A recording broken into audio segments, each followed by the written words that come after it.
everyone. Recently I was doing some work on my 96 Corvette. I've been slowly doing little things, a lot of cosmetic things and a few other things that I felt like needed to be done since the car, at the age it was. One of them was I put brand new tires on the car. And the other thing I did, one of the other things, I replaced the serpentine belt and the slack adjuster pulley and the idler pulley. They have bearings in them. I thought I could hear a little bit of whirring sound coming out of them. Again, with my hearing, I don't know if I did or not. But anyway, I thought it's better safe than sorry. The serpentine belt still looked really good. It wasn't cracked or anything, but it had GM part numbers on it, which made me kind of wonder if it was the original belt. The car has it's almost getting ready to turn over 65,000 miles now. So it's possible it could have been the original belt, I don't know. But anyway, I wasn't sure if I'd have to take the alternator off to do that, so I disconnected the negative terminal on the battery down here just to be safe. And when I got all done, when I went to hook it back up, I'll show you basically what my headlight did, but I'm gonna flip the switch now, and you'll see when it opens, it should just open and stop and be done, not make any noise or anything, but watch this.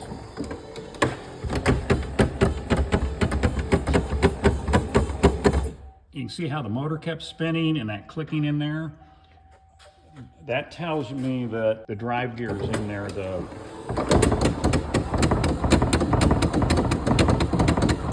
Either the drive gear or there's three little plastic pellets I'll show you over here on the bench. The drive gear that's in the car comes from the factory. It is plastic. It's a white plastic. It looks like these pellets. But you can get different kits to replace the drive gears. And one of the kits is an aluminum gear, which that's what this is here. I ordered this kit. It comes with the gear, the pellets, the gasket for the housing, and then it also comes with a little pack of grease. And this is the kit number here for the aluminum gear. And then I order most of my parts from Zip Corvette. I've been very happy with them. They normally have everything in stock. Their prices are very competitive. And their shipping's reasonable.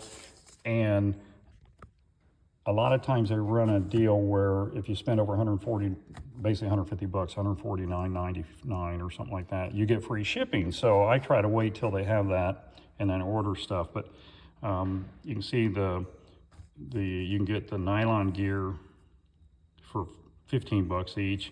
The aluminum gear with the bushings and everything is $44.99 each. And then of course your pellets, you can get them separate. The gasket and then the override knob, which normally you never have to change that. And then up here they have the bronze gear. And everybody says, oh, you need to go with the bronze gear. But they're 60 bucks a piece. And to get the whole kit with the bushings and everything, it's 65 bucks. So it doesn't look like you get the gasket or the grease with the bronze gear. I don't know, maybe they throw that in. But they were out of the bronze gear, so I didn't order that. And normally the plastic gear, it doesn't go bad. It's these pellets. And I don't know if they're made to disintegrate. To me, they almost look like they're cast. They don't really look like they're made from a rod of like Delron or something like that.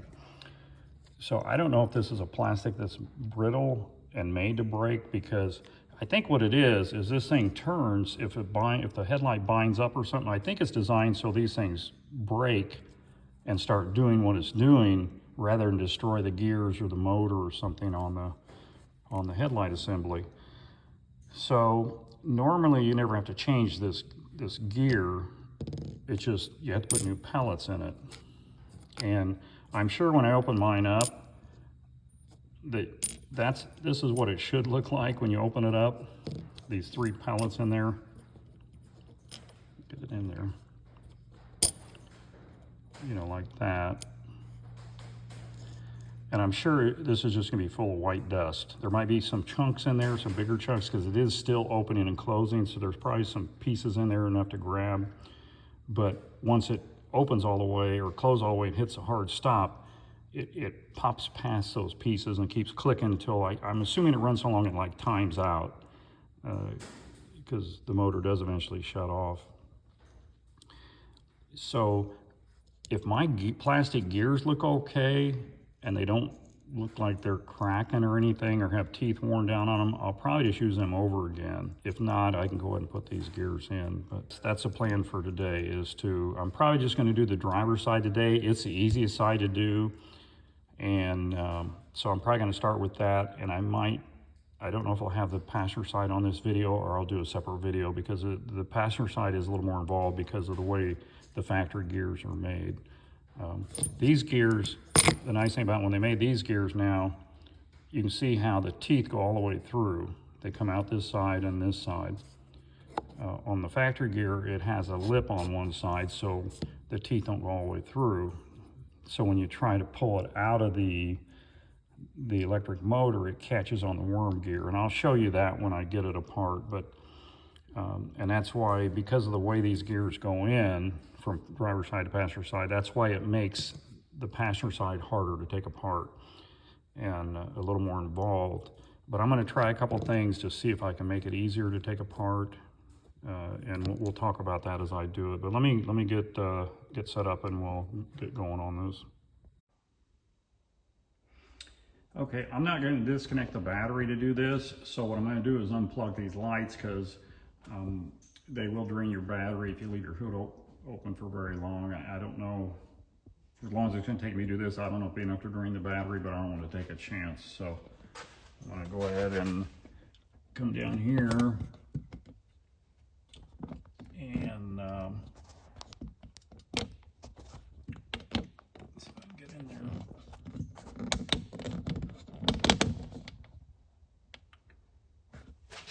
Okay, see this plug-in right here? There's one on each side of the vehicle down here in front of the wheel, front wheel. So you just have to take a pull out on that, kind of wiggle it, and unplug it. And do the same thing on the other side. It's kind of down the back in here behind this plug-in, right back in there. It works the same way. You just take and unplug it. And there you go. Okay, the first thing I want to do is there's a roll pin in an arm on the motor itself that I want to knock the roll pin out. And a lot of guys will use a 9/64 drill bit. I'm going to use, these are called transfer punches. I'm going to use a 9/64 transfer punch. They're not as brittle and as hard, except on the very end where they actually do the punching. You can see the point. So I feel a little safer using that than a drill bit. I mean, a drill bit seems to work. A lot of guys use that, but a drill bit's hard. You go hitting it with a hard ball peen hammer, you could snap a piece off and fly out and hit you in the eye or something. So you always want to be using the safety equipment whenever you're doing any work of any type like this. You know, safety glasses, gloves, protective clothing, whatever you need to wear for the instance that you're doing it. Be sure and follow all safety instructions from your manufacturer and things like that. Okay, so here's the roll pin I'm talking about. So I'm just going to put the pointed end in there, and that'll kind of help keep it centered.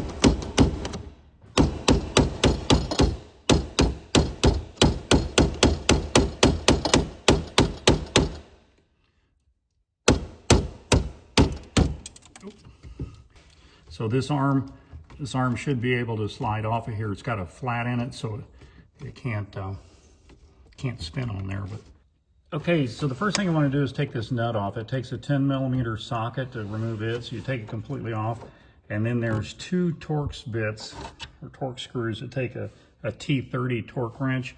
The first one is up here at the top, and then the second one is down.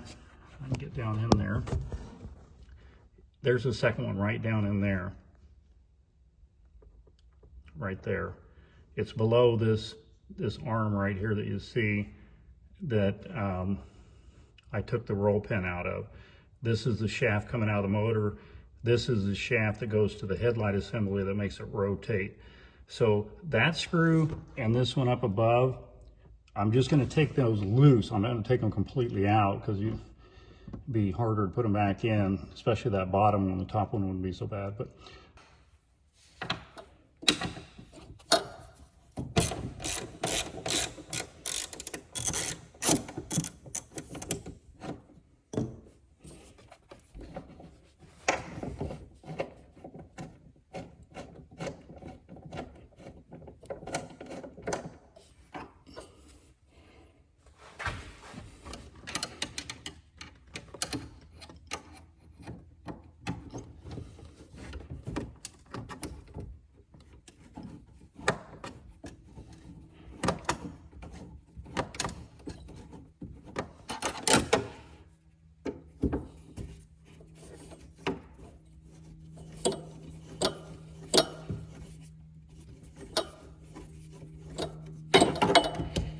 The reason you have to take those two torque screws loose is over here on this side over here.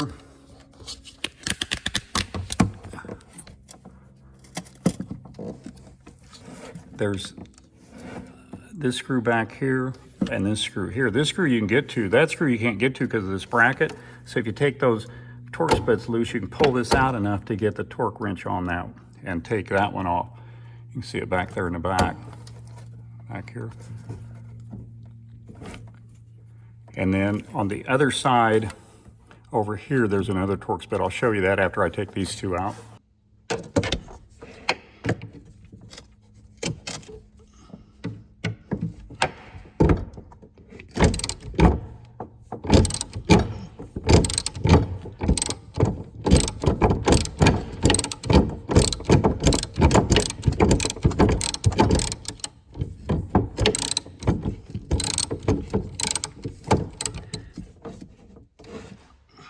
These are steel screws going into aluminum housing, so sometimes you get some corrosion, and you gotta be careful you don't twist them off because they'll be a little bit tight. So I'm gonna just squirt a little bit of WD-40 in there to kind of help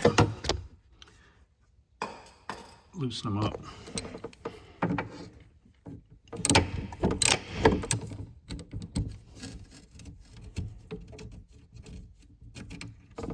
Okay, there's one. And keep track of where you take these out because they're different lengths.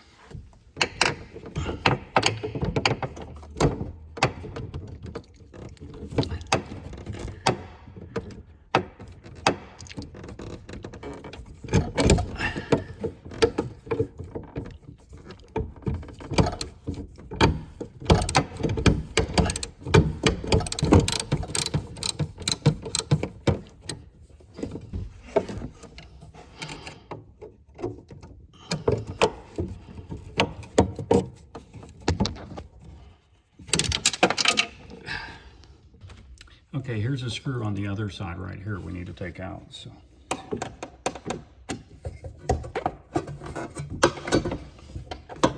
that wasn't even tight.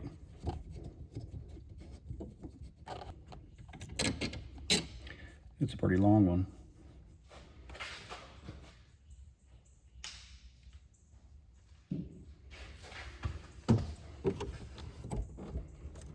Okay, now this should come off of there.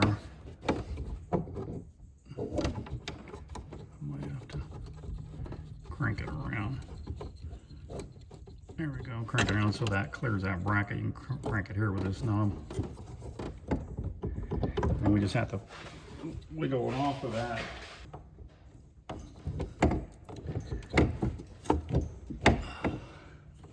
I had a little problem when I knocked that roll pin out. I don't know if you can see it here. You can see it's just a half a roll pin. The other half, and it looked like it had been split for a while. It's kind of rusty between the two halves.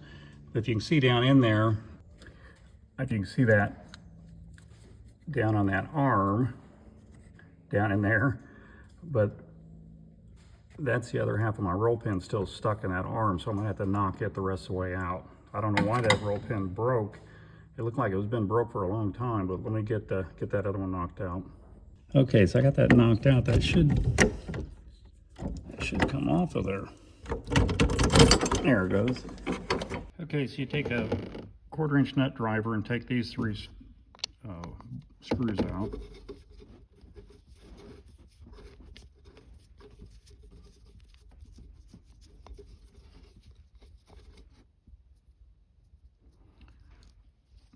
And kind of take note of how that housing is on here.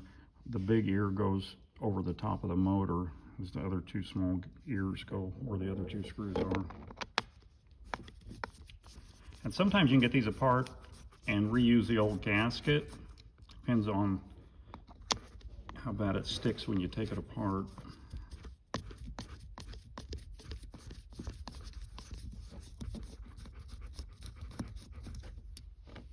Okay, so those are the three screws you take out of there. So that came off pretty easy. And the gasket doesn't look too bad. See, it's not torn or anything, so in theory you could use that over. You have to watch out.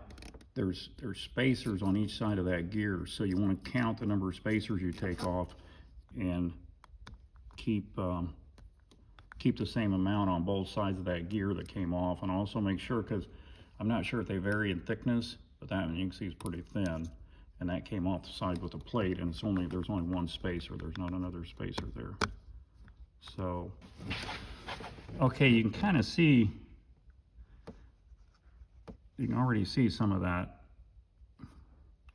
white. That's those little, they call them pellets. That's those little pellets coming apart. So you need to push this up and out of there. Okay. Flip that over, you can see the dust all over it. And then there's your pellets, or what's left of them. They just disintegrate. So hopefully, ideally, you want to get this gear out of here without spilling any of that back into the housing, because there's a little bit in there, but not. And once I get this out, I'll show you what I'm talking about.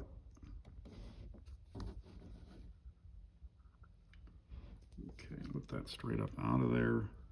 Oop. And again, on that side, looks like there's 3 shims. So the bottom has 3, the top only has 1. So you want to be sure to keep these together and keep that other one separate from these, so you put them back where they came. Okay, that's our gear. And as you can see, there's not much left of those pellets, just mainly gravel and dust from them. So let me, okay, so this is what we have. And you can see the dust in there. Okay, so you want to clean all this out really good, because you don't want this floating around in there. And then on the outside, you want to make sure you get it completely cleaned off, because you don't want any of these chunks stuck in this gear and cause it to bind up on the worm gear in the motor and tear something up. Now there's things that I see other guys do that I don't know if I really agree with, because you can see here, the factory puts grease on the teeth of the gear out here.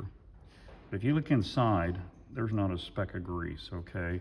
If you look on this part, there's not a speck of grease in here, okay? And I believe the reason for that is this material is kind of a self-lubricating material, so it doesn't need to be greased. And it moves back and forth a little bit. So I really believe the reason they give you this packet of grease is to put on the teeth of the gear, not to put in here. So when I put mine back together, I'm not putting any grease back in there. I'm sure there's some people out there who are going to say, oh yeah, you got to grease everything. Well, the factory didn't grease it, and this is a self-lubricating material, so in theory it doesn't need to be greased. And I don't know, maybe if that grease over time would cause those to break down any faster, I don't know. I've also seen guys put pieces of steel back in here and place these pellets, and they'll never wear out in theory, but the problem is if something binds up, it's going to wipe the teeth off this gear. And these pellets for a set are, I don't know if it's for one headlight or both, but it's like $3.99 a pack. Okay, this gear is $12. So I look at it, I would rather replace these than this.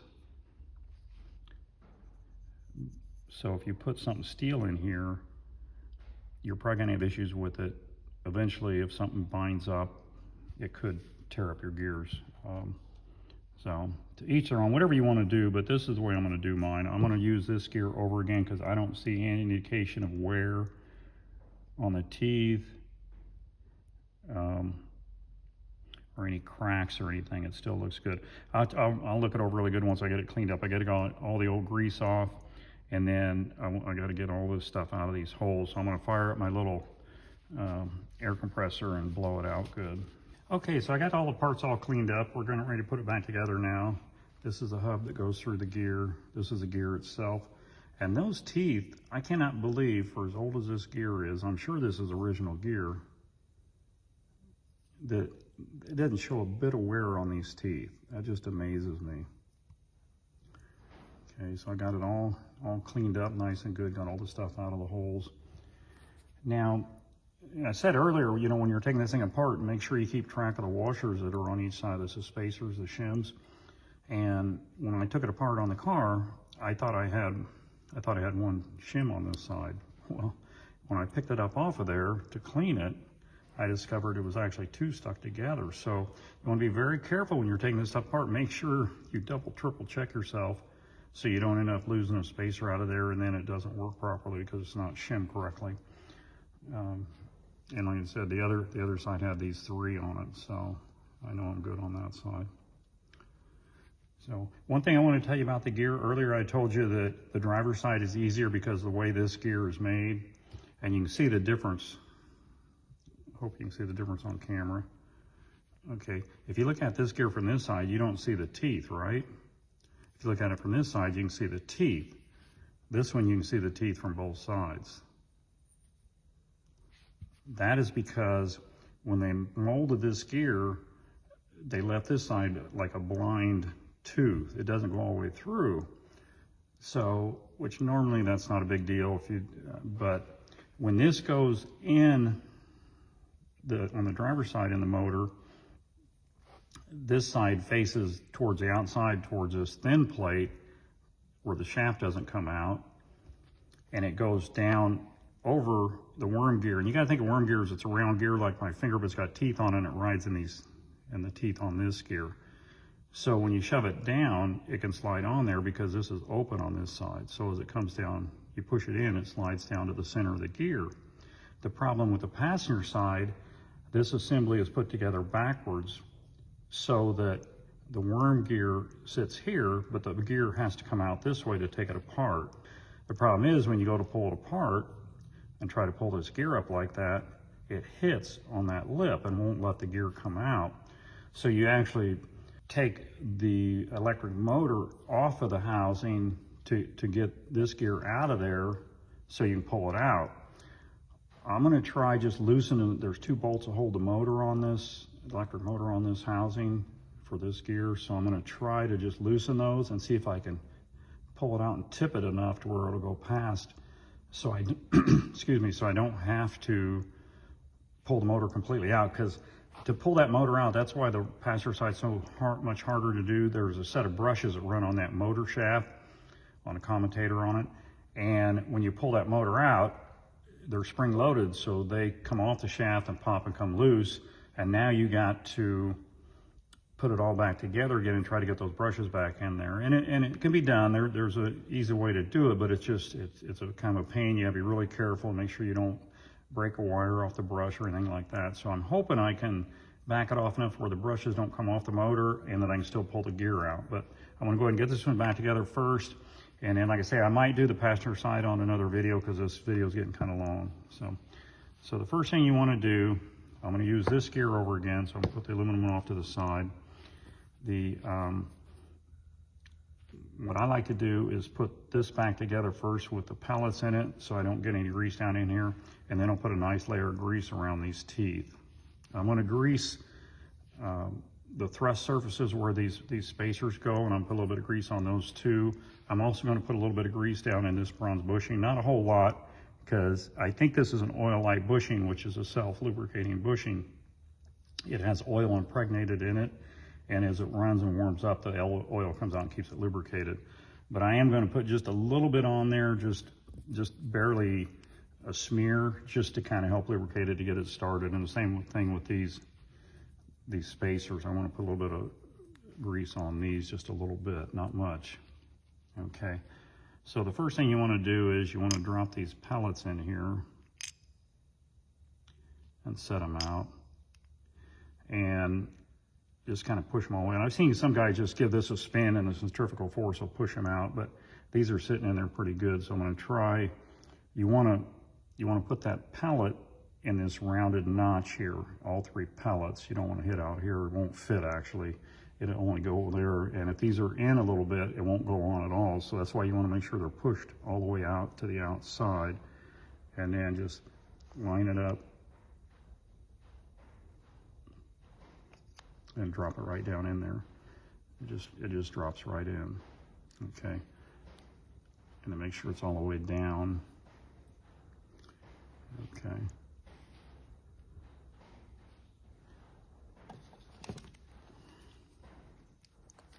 So I'm gonna take some of this grease.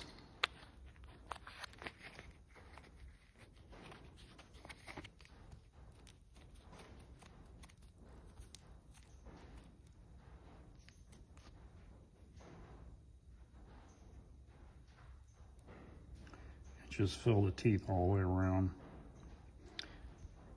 I mean, you can't put too much grease in because the first time it goes around, where the worm gear rides, which is a very small portion of this gear, it will squeeze the grease out of the way if it needs to, but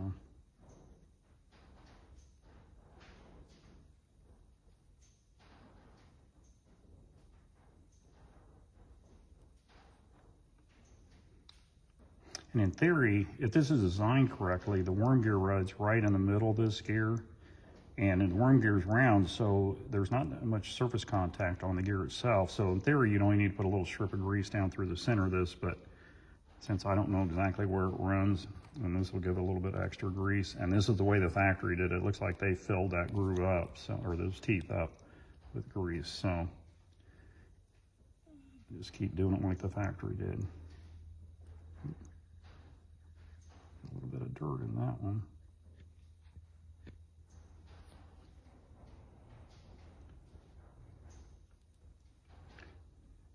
Okay, that should do it. And I'll just put just a little bit. I mean, you won't even, not even enough to hardly see it. It just looks shiny there. I don't want it looking white like that on there. You don't need that much. And then I'll go ahead and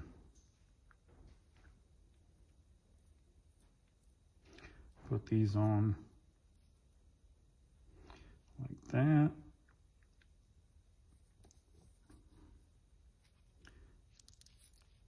Okay. Now I'm going to put just a little bit of grease on here.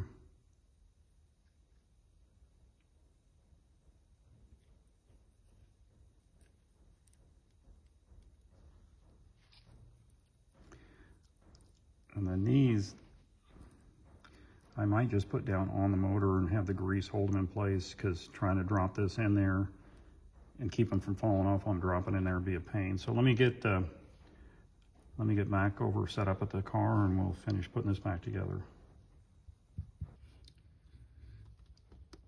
Okay, so I'm just going to put a little bit of grease on that worm gear right there. If you can see that, that's a gear that, you can see how it's a round shaft. That's a gear that this plastic gear rides in. It's metal. Probably just regular steel. A little bit of grease there to help hold. Drop them down on there like that.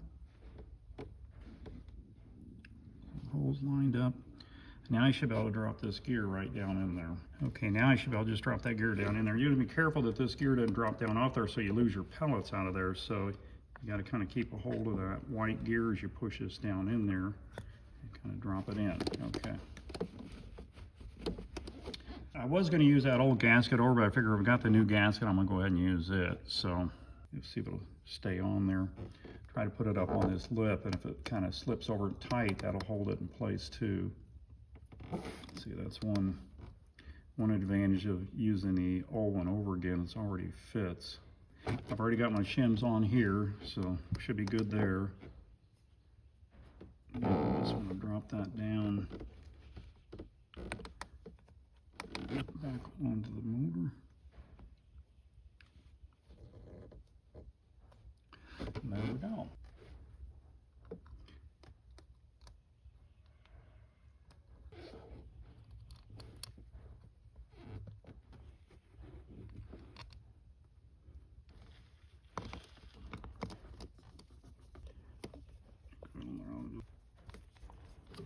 and you don't have to, and there you go. The motor's finished, it's ready to go back together. Wiggle that a little bit and have a little bit of play in those pellets. Shouldn't be tight. That gives a little bit of a cushion when it shifts back and forth. Okay, so basically it's just reverse of what we did taking it out.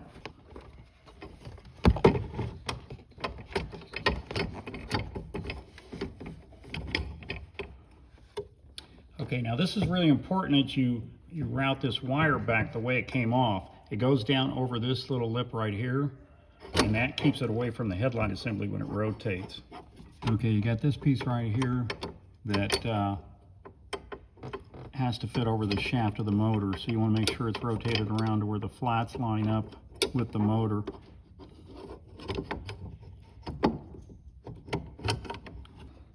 I think that's it.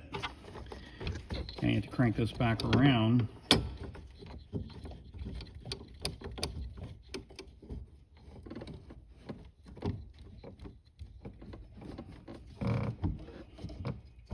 And I'm going to put that long bolt in first because it's the easiest one to get to on the back side here.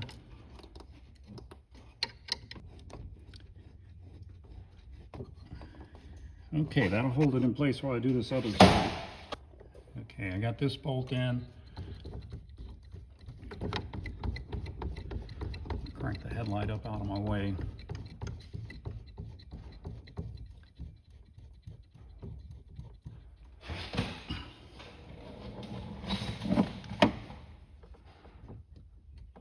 These bolts on the back side started back in.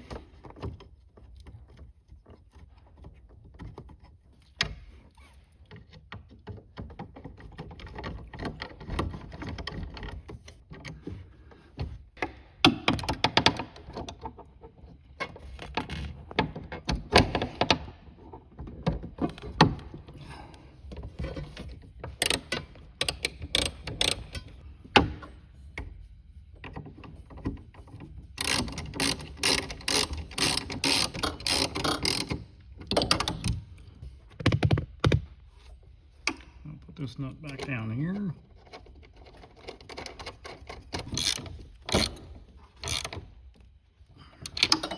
Okay, now the last thing I need to do is put that roll pin back in there. So I need to get it cranked around here. And the hole lines up. Okay, so I'm going to put the roll pin back in now. I've got it clamped in a... They definitely don't give you a whole lot of room to work on these things.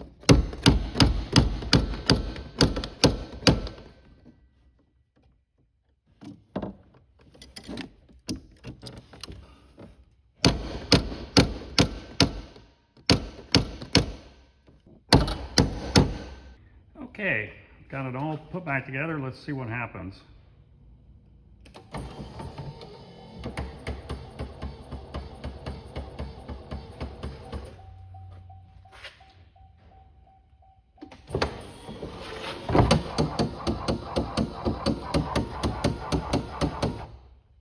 Okay, you can see and hear the passenger side clicking, but as you've seen over here, this one is, as soon as it opens, it stops, and that's what it's supposed to do. You wouldn't hear any more clicking except for coming from the passenger side. So we'll do that one next. Okay, so this is the passenger side, and it's a little bit more difficult. And again, I talked to you a little bit earlier about that. So what I'm going to do is, before I unloosen any other bolts, I'm going to unloosen this bolt and this bolt back here. These two bolts right here. That's what holds this motor to that housing.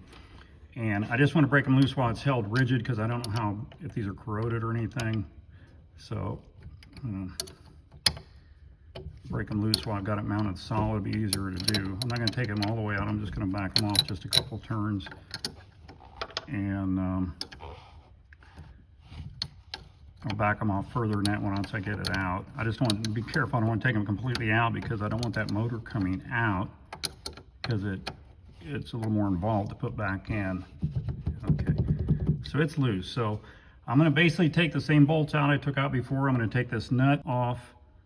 I'm going to loosen that Torx bolt and the other one down that's down here.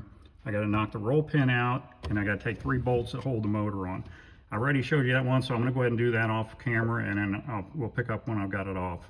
Okay, so I've got the motor all out of the bracket, and as you can see, this side here has the cover plate on it, so we'll take it off. Again, it's these 3 screws that take a 1/4 inch nut driver to take them out. Okay, we want to take the cover plate off. And again, watch for your spacers here and your gasket. See, that gasket's kind of jacked up a little bit. I'll probably definitely use a new gasket on here. I'm going to take these off, and this side's got 3. Now, last time the other side only had 2 on the side that came out, the side plate. But if you notice, the other side plate was solid, and this one's open because I think they use the same housing. They just put make the plates different. The plate has a hole in it, and the housing's solid, so the gear has to come out this direction. And if you notice, if you see down in there, see, I can see the teeth. And if you remember earlier, I showed you the gear. It's got, on the other side, it's got that lip on it. So that lip has to slide up past that ring or worm gear that's in this piece, and it hits. Okay.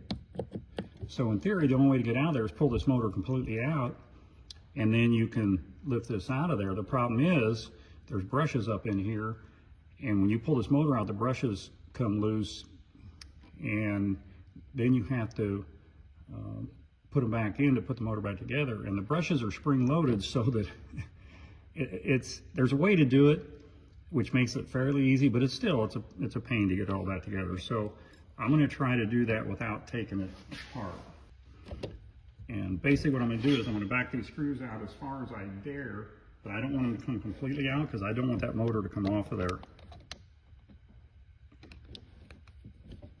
So I'm going to back this one out all the way. Okay, that's loose. So then I can screw it back in just a couple of threads. It doesn't take much to hold it in there.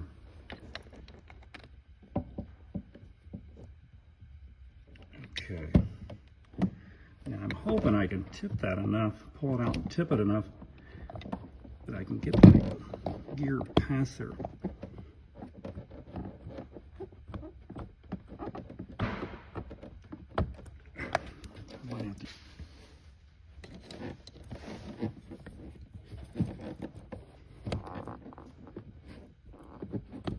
There we go.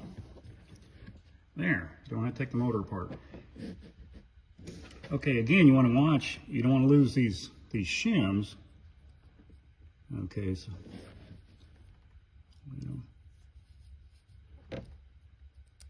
okay, I'm going to take this over on the bench and we'll take it apart over there. The housing looks pretty clean. The other side had a little bit of that dust in it, but this is just grease, so I'm just going to wipe it out and put new grease in. Okay, so let's get this one apart and see. I don't think it's quite as bad as the other side, but I'm sure this is mostly dust in here when you pull this out. Yeah, look at that.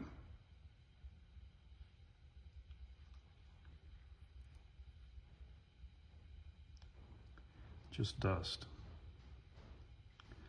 Amazes me, it's still got enough little particles in there and chunks in there. You can see there's some big chunks. Enough to catch that and have that work properly where it'll open and close. But at some point it's going to stop doing that. So let me get these parts cleaned up and then we'll get them put back together with the new pellets in it. Okay, so I got all the parts cleaned up now. And you can see there's a lip I was talking about that prevents that from coming off unless you loosen up that motor.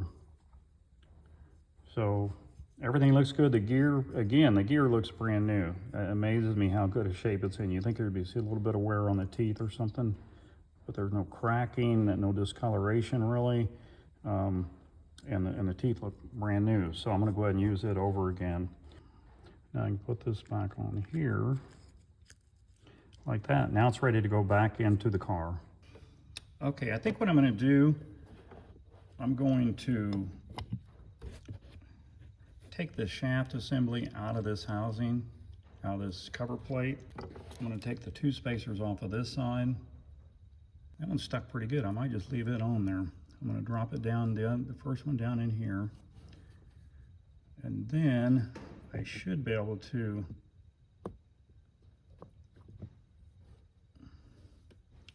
I think I'm going to leave that on here.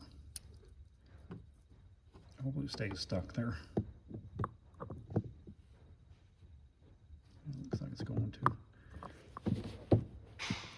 Okay. Just pop it down in there like that, and you're good to go. This back down on here. Like that. And then we can put the bolts back in it.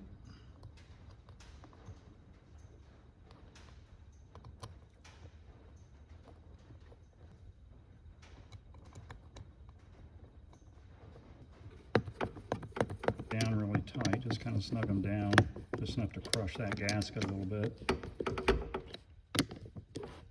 Okay, so now just reverse what I did before. Basically, I got to put this housing and motor back up into the main bracket there that holds it on there. First thing I'm going to do though, while I got it off, I'm going to go ahead and tighten these motor bolts back down because I don't need them loose anymore, and I don't want to forget to tighten them down later. That's it. Now it's ready to go back in the car. I'm not going to videotape that because, again, I already showed you all that. So I'm going to go ahead and get it put back in the car, and we'll cycle the lights and see how quiet they are. Okay, let's see what happens.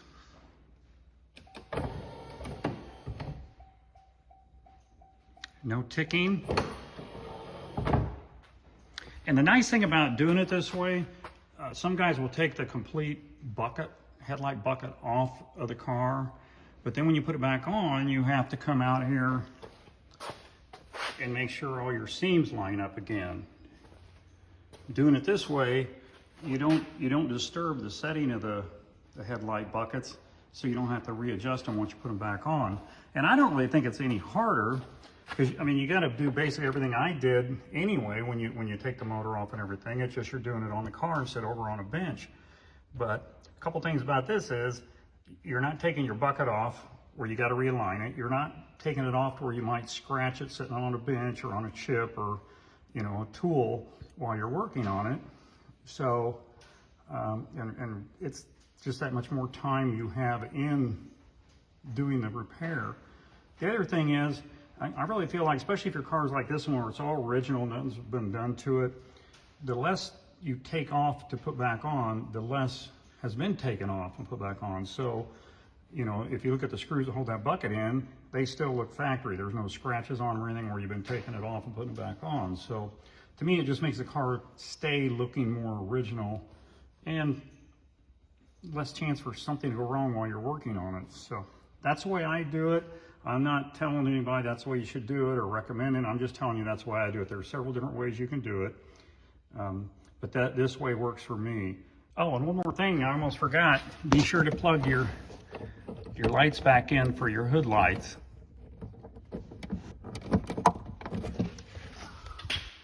That's one.